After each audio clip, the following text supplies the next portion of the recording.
മണൽപ്പുഴയിലേക്ക് മറിഞ്ഞ car ഒഴുകിപ്പോയി. Driver അത്ഭുതകരമായി രക്ഷപ്പെട്ടു. ഇന്ന് പുലർച്ചെ 1 മണിയോടെയായിരുന്നു അപകടം. ലെവിൻ കെ വിജയൻ ചേരുകയാണ് കൂടുതൽ വിവരങ്ങളുമായി. ലെവിൻ, ഏത് രീതിയിലാണ് ഈ കാർ കണ്ടെത്താനുള്ള ശ്രമം?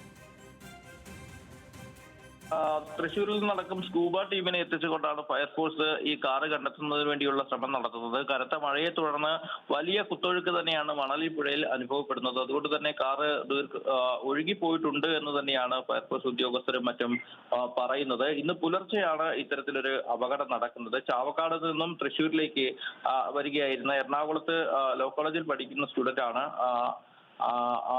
ഈ സിനാൻ എന്ന് പറയുന്ന വിദ്യാർത്ഥി. സിനാന്റെ കാറിന്റെ നിയന്ത്രണം നഷ്ടമായി തോട്ടിലേക്ക് പതിക്കുകയായിരുന്നു, പുഴയിലേക്ക് പതിക്കുകയായിരുന്നു.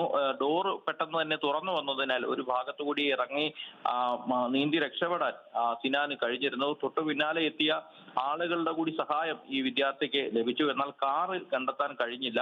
കാറ് ഇതിനോടകം തന്നെ ഒഴുകി പോയിട്ടുണ്ട് എന്ന് തന്നെയാണ് ഫയർഫോഴ്സിന്റെ അടക്കം നിഗമനം. അതിനുവേണ്ടി തന്നെയാണ് സ്കൂബ ടീമിനെ കൂടി സ്ഥലത്തെത്തിച്ച് അവർ തിരച്ചിൽ നടത്തുന്നത്. സിനാൻ പരിക്കുകൾ അത്ര ഗുരുതരമായിട്ടുള്ള പരിക്കുകളൊന്നും സിനാൻ ഉണ്ടായില്ല. അതുകൊണ്ട് തന്നെ ബന്ധുവീട്ടിലേക്ക് ഇയാൾ മാറിയിട്ടുണ്ട്. സിനാൻ കൂടി എത്തിയതിനു ശേഷം സ്ഥലത്ത് സ്കൂബ ട്യൂബിനെ ഉപയോഗിച്ച് പരിശോധന നടത്താനുള്ള തീരുമാനമാണ് ഫയർഫോഴ്സ് എടുത്തിരിക്കുന്നത്. രാവിലെ അവർ തിരച്ചിൽ നടത്തിയെങ്കിലും കാറ് കണ്ടെത്താൻ കഴിഞ്ഞില്ല. വലിയ കുത്തൊഴുക്ക് ഈ തിരച്ചിലിന് ഒരു തടസ്സമായി നിൽക്കുകയാണ്.